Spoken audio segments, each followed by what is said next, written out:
what's your read on last night's game? Thank you so much for doing this and the whole Brad Marchand situation from last night. Thanks for having me. First off, it's funny. I was listening to you. I honestly thought you were talking about the Sharks when the goalie got hit and they kind of just stood around and the Canucks were like checking on him more than the Sharks were.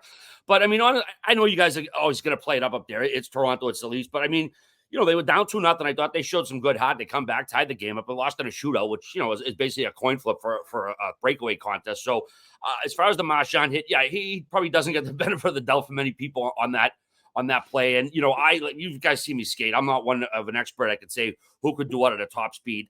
I mean, Wes McCauley was right there, and I'll defer to even maybe Biz. Biz isn't afraid to stir the pot. He thought it was a hockey play. I don't know if there's going to be supplementary discipline. There wasn't a penalty. So, I mean, Marchand at the bench, they're all yelling at him like they want to kill him. But then you got Bertuzzi sitting there smiling, laughing his head. I mean, I thought that was funny because I'm not a Leafs fan, but I don't know how the other Leafs might have taken that. He's basically laughing on the bench, but maybe he was just knows Marchand, how he is from playing with him. But I don't know. I think overall, I mean, you guys tied the game being down 2-0 in a tough bond. I mean, you lost a shootout.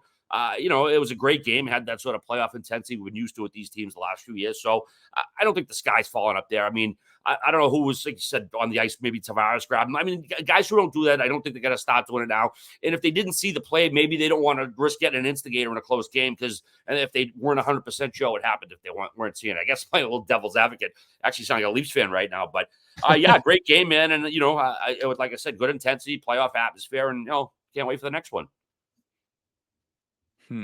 All right, you sound like you had some coffee this morning. I like it, man. I like it. Hey, I gotta ask you. I gotta see that. I fall asleep on these. I'm doing these. This is like my 6 o'clock in the morning for most people. For me. Oh shit. Hey, your team. Like, I look at the roster. They did that run last year, and then they're doing it again this year. And it's like you look at the roster. It's not this Hall of Fame roster. Like, what's going on over there to make them like this team winning atmosphere that they just rattle off wins? Is it a culture? Is it a system? Is it coaching? What's going on in Boston that just makes them so dominant no matter who's in the lineup? I think that's the culture. I mean, Marchand's, really listened up. I know he was kind of a smart ass kid when he started, and he's the captain of the team now. And I think that's because the locker room, the culture that Chara installed along with Bergeron, and that they're a pretty goddamn good team. And I'm probably guilty of overestimating. Maybe that's the wrong word, but they lost Krejci, they lost Bergeron. But I think people forgot Pavel Zacha he's not a can of squash or something that can't play hockey. He's a pretty good player. I think he's gotten better since he's been in Boston. Coyle probably better suited to the third line, but it wasn't like they were taking two scrubs or two guys off the waiver wire, putting them in there. And then you add to that, the two goaltenders, they have two great goalies, McAvoy, Hampus Lindholm, Pasta, of course. I think they were already a real good base there that they were able to lose guys of that caliber and still kind of keep marching on. Of course, we're all like, all right, let's wait for the playoffs to get here. We saw this act last year. They beat everybody, and it meant nothing come playoff time. But yeah, I think it's the culture. And Monty's only been there a couple of years, and I'm sure it was more him adapting to maybe that room culture than maybe the team adapted to him. But I would say the culture in place, and then the roster. I mean, look what Poitras doing right now. This is a kid, second round pick. I don't think anybody thought he was going to stick with the team, and not only has he stuck with them, he looks like he belongs out there. I mean, he might hit that rookie wall at some point, but he hasn't yet. What's his name? Mason, like Lowry. I got to hear his name. He's great. Lowrider. Yeah, he had a real good game. First game, he didn't look like a rookie out there. And Johnny Beecher as well. So, we have beat up Don Sweeney in this town for his drafting. But, I mean, right now there's 3 rookies on this team. And certainly 2 of them have been contributing pretty well. So, yeah, it's good, but it's early, man. I just can't get too ahead of myself after what they did to us last year, for sure.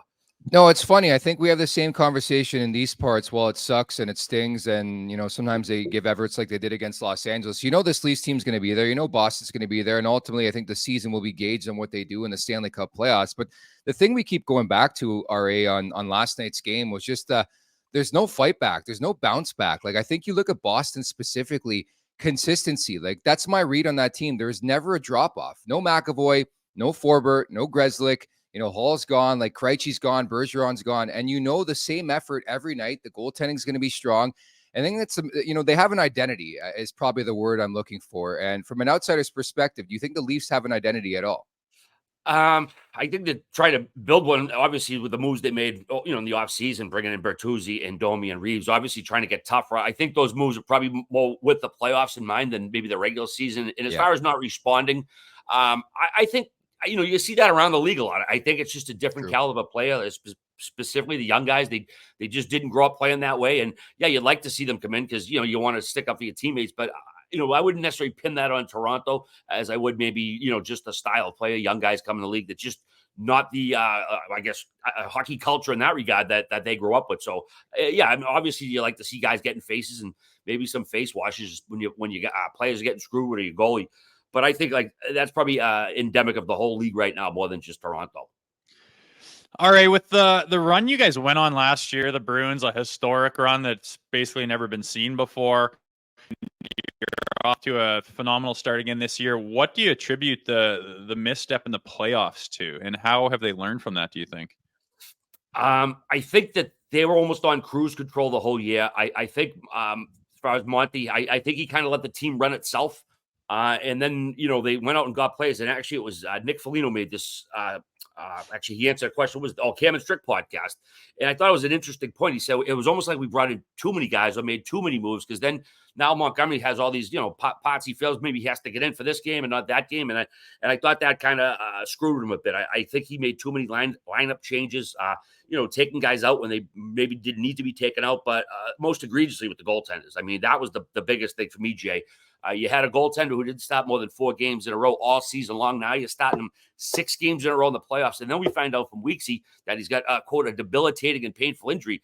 I mean, I was just fucking, sorry, pardon my French, fucking flabbergasted that after we saw all season. And then all we heard was, we got 2 number ones. Then why the fuck did you use one of them after game 2 or game 3? I said it, I think, in game 2. And people are like, you're crazy. It's like, man, there's something off with him. I'm telling you, like when he did that sort of tilt the world, try to save. And he was just off, you could tell. And I'd say the goaltenders were the biggest mistake, was just not putting Swayman in early. I think if they put him in game 3, even game 4, the series probably doesn't even go 6 games. So I'd pin it on that. And yeah, maybe Monty, maybe I don't say overwhelmed, but I think that team kind of hummed on its own all year. With Bergeron in place, and when the shit hit the fan, I think he kind of panicked a little bit and made some tough decisions. But number one, I got to go with the goaltending. It's sort of funny you bring up that conversation because it seems to be a league-wide convo now where there's only select teams with a bona fide number one. Like the Leafs are going through it right now. Samsonov played last night, 38 saves, but Joseph Woll, the Phenom, has been a great story early on. That's my wonder, RA, when it gets to the Stanley Cup playoffs, and hypothetically, let's say these two guys have a season last year that Allmark and Swayman had. How do you make that decision? Like I could only wonder, and maybe Rosie can speak to this after you. What it's like in a room dealing with the ideology that you don't know who's starting for you on any given night.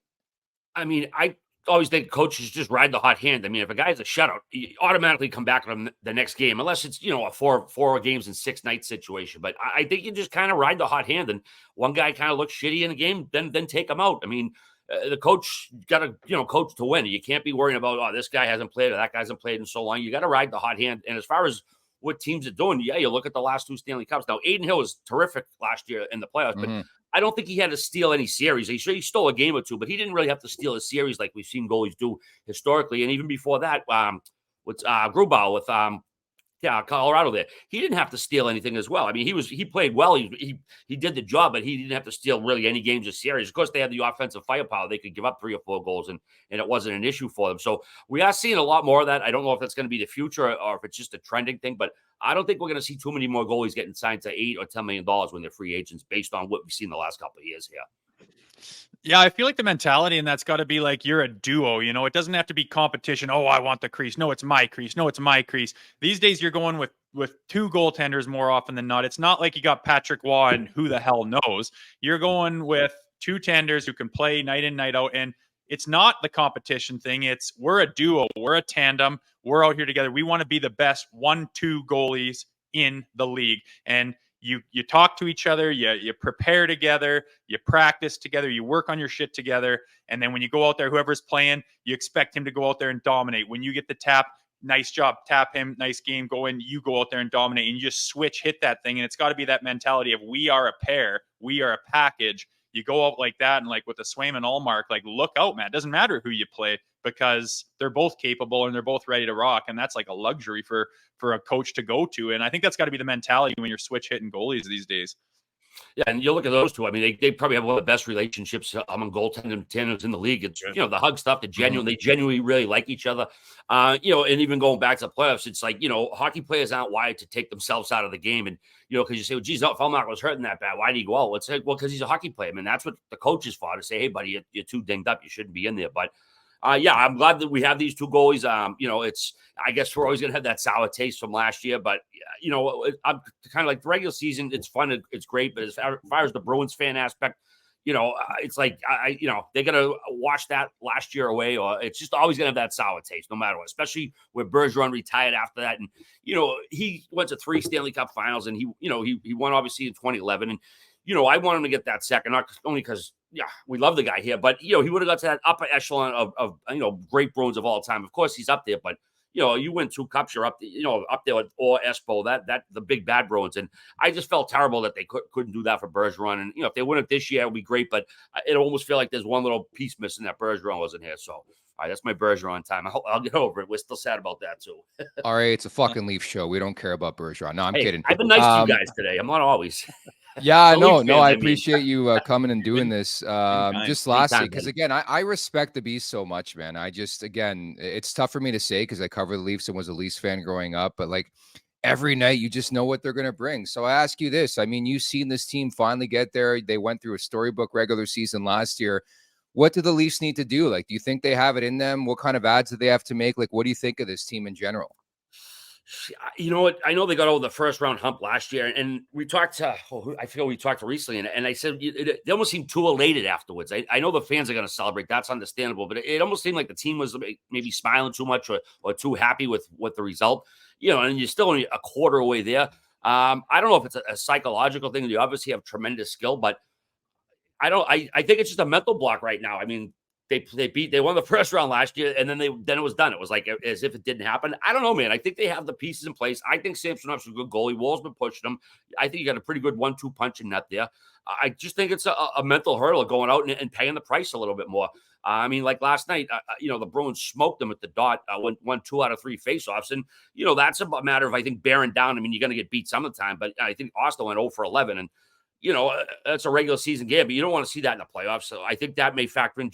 They just got to give a little bit more effort, or just have some more balls and just leave it all out there. And I'm not to say they didn't last year, but I don't know. You see other teams just kind of like, whether it's sticking up for a teammate or hitting a guy, or just I think they have a little bit more to give. And I don't know if that's the coach factor, or if it's going to come out having Revo and Burton and Domi there this year. But I think there's more to be given by that team. And whether it's a coach or teammates who bring it out, we'll have to see in April.